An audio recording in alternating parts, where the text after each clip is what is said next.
over 600 meters below the ocean surface. They just zoom like jets. All of a sudden, an invasive species is spreading. There's an invasion underway. Giant squid eating everything in their path. A mysterious beast of legend, the Humboldt squid. And it's behaving like never before. The Humboldt squid are no longer in equilibrium. To find out why, one expedition dives into their feeding frenzy. Oh, Josh, I'm just getting attacked out here really good. It's much stronger than any human swimmer. I mean, Phelps couldn't compete against this thing.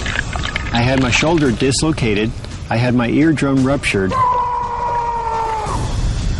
As the ocean species fight for survival, one creature may offer a clue to an ecosystem in peril. Can explorers unlock the secrets of a predator on the move? The secrets of the Squid Invasion.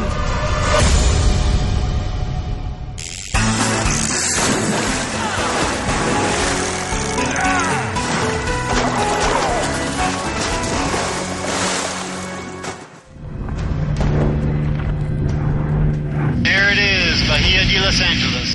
4153 Quebec, got a visual straight overhead.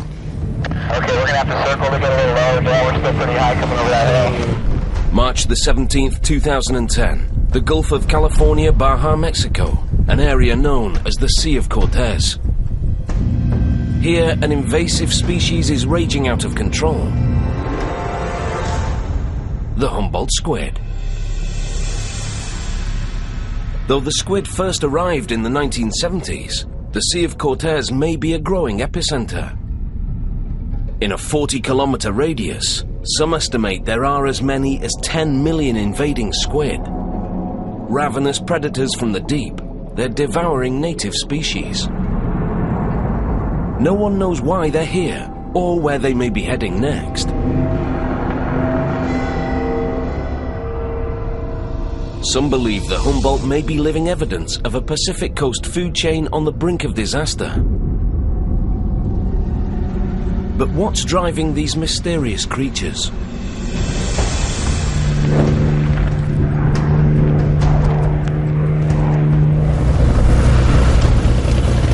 To find out, a group of intrepid scientists and extreme divers are exploring one of the biggest Humboldt front lines. The Humboldt squid are no longer in equilibrium. The systems are failing. Ignorance is not bliss. We have to know about the condition of the oceans if our own species is going to survive. Led by ocean explorer Scott Cassell, this unique 5-day expedition includes marine biologist Steve Blair. What's up, Steve? What's up, Dad? Good to see you, man. Richard? Underwater photographer Richard Theis, and a highly trained crew. Well, together they're determined to take on the Humboldt mystery. might as well get this going. The Squid Invasion team wants to film behaviors never before captured in the wild. To do this, they'll use state-of-the-art equipment and make experimental dives and groundbreaking tests, spearheaded by Scott Cassell. A world-class submersible pilot and undersea explorer, in 3 decades Scott has clocked over 10,000 dive hours. If Scott Cassell's expedition can test what these squid eat, how much food they need, and what forces drive squid behaviors, they may be able to help a Pacific Coast food chain under siege. It's a dangerous mission. Fish-eating squid never deliberately attack humans as prey. Yet legends of sailors falling overboard and being devoured have earned the squid a reputation, and the nickname Diablo Rojo, Red Devil. Legends may misrepresent this incredible creature, but there are very real dangers when humans enter the squid's lair. Taking every precaution, the team wears shark-proof stainless steel mesh suits. I had my shoulder dislocated, I had my eardrum ruptured, and I had part of my face and my scalp exposed with just the teeth of inside the sucker discs. They're not safe animals to encounter if you're not ready for it. In the work that I do, when you see 2 or 3 squid in camera frame when they're coming up to attack me, I got just as many on each leg and on the back of my head as you do in frame. So it's not the one that you worry about you're looking at. It's the one that's coming up behind you to take an ambush bite. Scott and the team are anxious to capture Humboldt behaviors on camera, ideally in revealing daylight conditions. Scott has located the largely nocturnal squid during the day, but it's far more difficult. Primarily, Humboldt only surface at night to feed. Until they hunt, they hide, lurking deep under the Sea of Cortez. The most difficult part about diving here is where do we go and find this needle in the haystack, because that's what we're doing.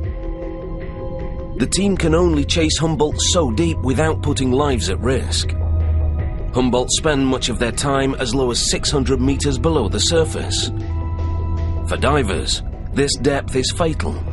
So remote it's referred to as the twilight zone.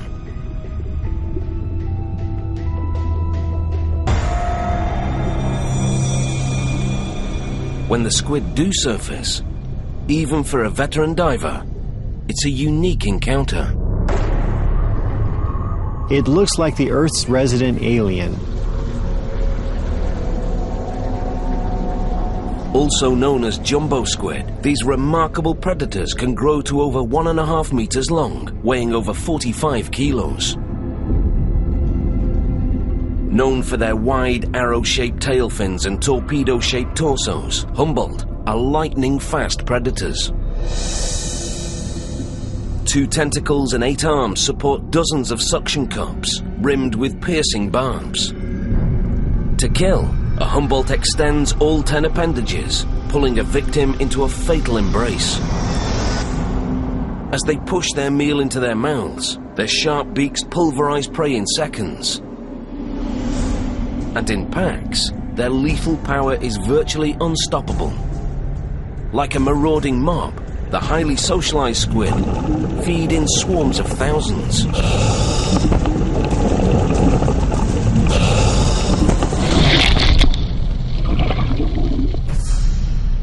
But now, something is wrong. There's an invasion underway in the Pacific. Giant squid eating everything in their path. Normally found in subtropical Pacific waters as deep as 600 meters, Humboldt are showing up in places as far north as Oregon, British Columbia, and Alaska. And on shorelines along the Pacific coast. They're dying, washed up on beaches by the hundreds.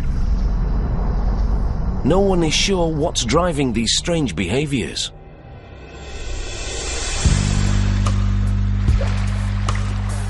Here in the Sea of Cortez, the squid have been spotted in a coastal area covering hundreds of kilometers. Yet by daylight, finding Humboldt takes skill.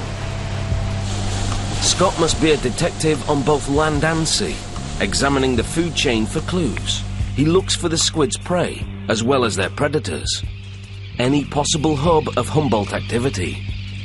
We just came across this big, large raft of about 30 seals that are just hanging out in this tight little bunch. Sea lions raft sometimes, where they get together and they look like one big animal, and they're not as enticing for a big predator like a great white shark to hit on them. Also, they're more alert. As they're together, there's one awake just checking out the bottom to make sure that everybody else can take a sleep.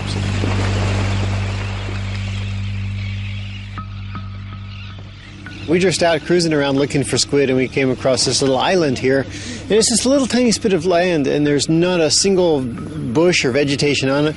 It's just full of sea lions. Humboldt squid feed primarily on fish, not on sea lions or mammals. Yet Scott wonders if a biting Humboldt might investigate other predators. I'm actually quite interested in going ashore to see if there's any evidence of Humboldt squid that may have actually been taking exploratory bites of these sea lions. Yeah, we're coming. Okay, everybody going ashore will almost certainly get wet because this is a rocky beach.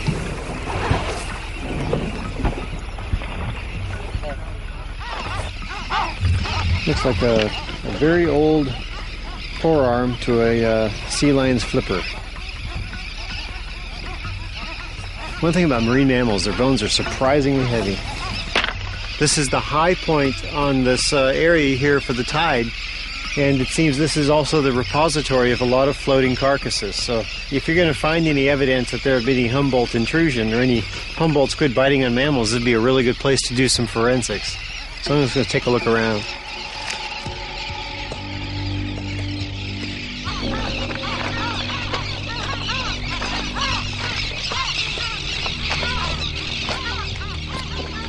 Scott finds the remains of a Humboldt squid. It's an internal, non-bony structure that acts as the squid skeleton. Finding remains of Humboldt squids on a little island like this means that the birds are in fact eating them. In fact, the sea lions might even be eating them and dragging them up here. But the point is, the population is here, and it's pretty strong. Expeditions are like standing on a cliff right before you jump. And you're sitting there and you're nervous and you're looking at what's ahead of you and you're waiting and you're planning and you're planning, and then all of a sudden everything happens, you jump. Yeah, the sun's going down now. Back on the boat, as dusk approaches. Oh, look at that! We have a squid on. They've hooked a squid. And where there's one, there's likely to be more, feeding in a frenzy. Ah, Alfredo, you got a squid! Nice. Look at his pull right there. Look at the amount of energy that these squid are putting on him. That could easily pull a human swimmer down. You'd never be able to fight against that. Well, I'll grab it by hand. The squid travel in shoals of thousands of animals. Now there's a feeding frenzy going underneath the boat, and they'll only be here for a very short time, so I have to rush and get there. It's time for the team to make their first dive into a pack that may contain over 1,000 biting squid. Tell Richard that we're going to back up and tow him. Quite a drop, so be careful. But Scott wants to do more than just dive with invading Humboldt. See him? You okay, Richard? He wants to see how the squid respond to a particular type of bait. Salmon.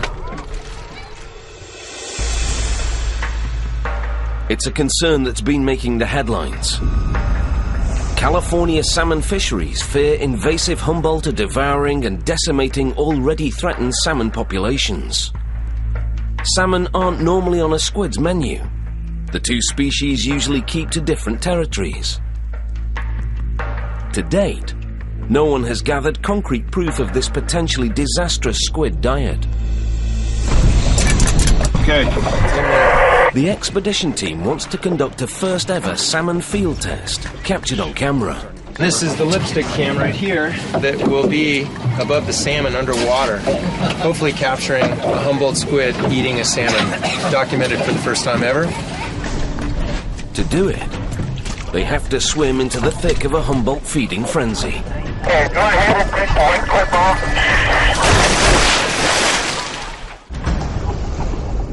12 midnight, deep in Humboldt squid territory.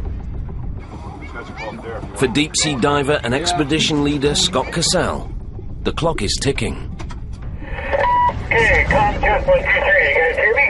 Loud and clear, Scott. The longer the invading squid feed, the greater the chance they'll finish their meal and go back into hiding. Okay, ready for the salmon. The team wants to attempt the first critical test. Right now, over the side. Bring it down,